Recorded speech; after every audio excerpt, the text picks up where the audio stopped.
Hey guys, welcome back.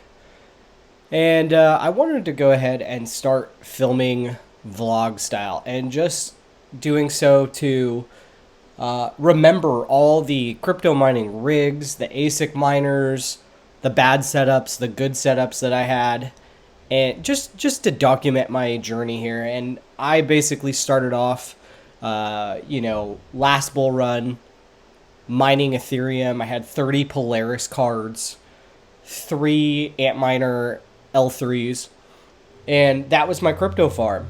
And the Ethereum merge happened, and I lost my shit. I mean, I went from making $1,000 to $2,000 a month to making nothing, being in the red.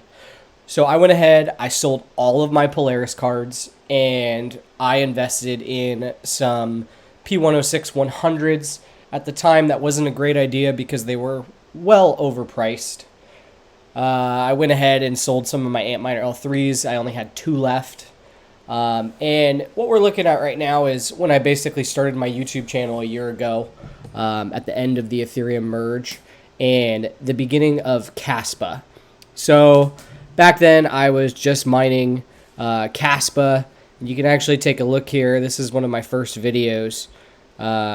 Caspa was, man, I started mining Caspa as soon as it came out, but you can see here Caspa was sitting at 1 penny. Where is it here? Not Litecoin. There we go. So this is Caspa. This is back when Caspa was just hitting a penny, and I was shocked that it hit a penny. I didn't know that it was going to be that good of a project, but it was. But as you can see here, I was mining on 10 P106 100s. I was mining like 250 Caspa a day on 10 just small 6 gigabyte graphics cards. I was mining Litecoin and Dogecoin on my L3s, and then eventually when Caspa went to unminable, I was mining Caspa on these machines. And yeah, that was the beginning of the bear market. And throughout the bear market, I went ahead and just, stacked that Caspa. I went ahead and eventually sold it. I sold that Dogecoin. I sold that Litecoin.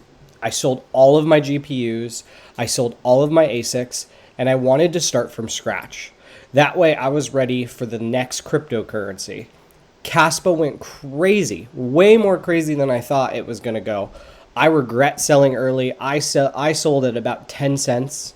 And I, looking back, I obviously could have sold it at 15 cents. I could have held a little bit longer and seen if it would go up to 20, 25 cents. Eventually, Caspa will probably go to $1. Not financial advice, but that is my experience. That's what I've been through.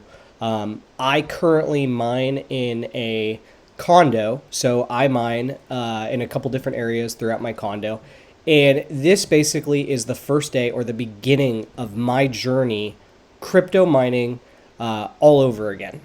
We're now in the accumulation phase for Bitcoin, and with that being said, the markets are going to start driving up after the Bitcoin halving. Not financial advice.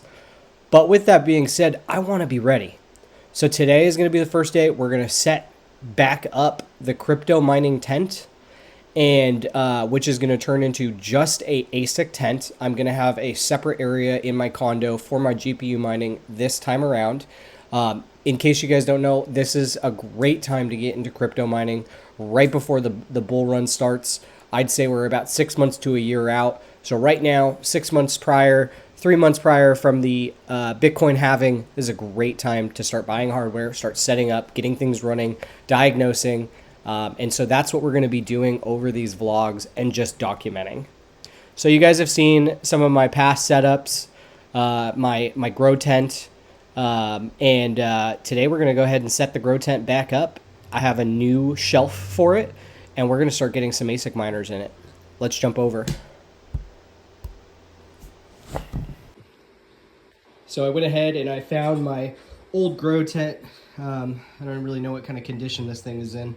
I don't know if I have all the pieces, but we're going to try to start putting this thing together and seeing where we go with that. Let's start working on it. Okay guys, we got the tent up. Got my new shelf built. Let's go ahead and start putting this thing together.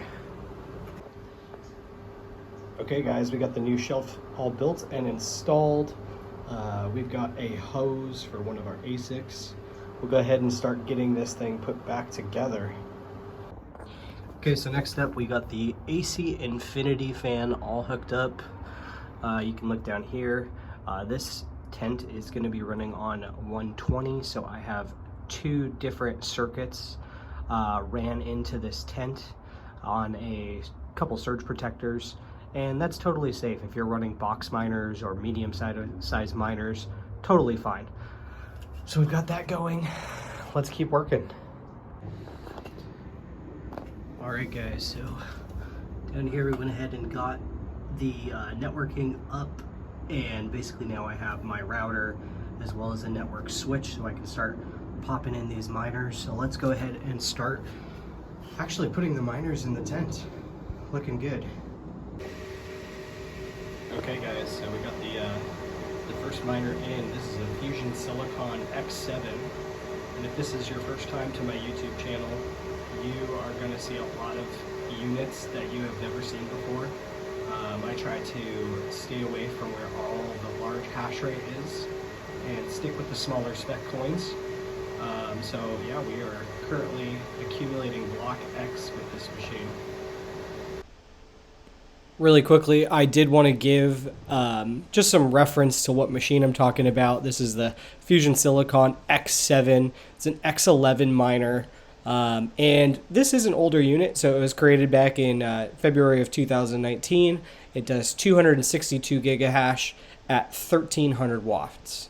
If we go ahead and look at the Antminer D9, let's see, where is this unit?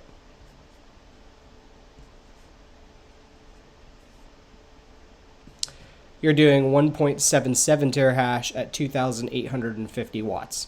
So a considerable amount more of hash power, a lot more watts, but that miner is more efficient. Now for me, I can't run that in a condo.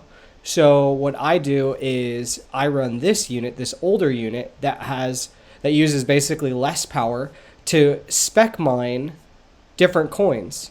And the coin that I'm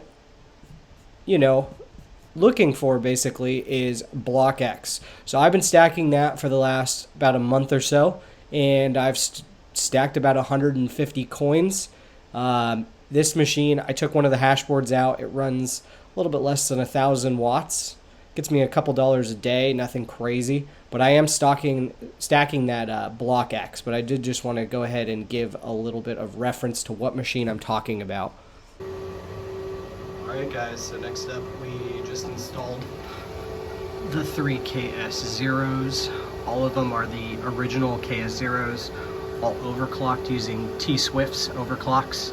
These things are super efficient, they run great. I'm sitting at about half a terahash on Caspa right now with these 3 machines, so I'm very happy just stacking that Caspa.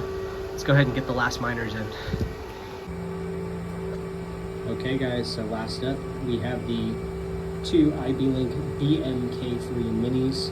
They're running off a Bitmain APW7 power supply. We got the veteran miner cables, not to a fan upgrade, so that power supply is really quiet. Yeah, that's it guys. Let me know what you think down in the comments. Before I go, I will show you what miners these are. So just really quickly, I did just want to show you that miner. So these are the IB-Link BMK3 minis that I have. This price is kind of high. Used, they got them for $538. They're usually out there for about $400.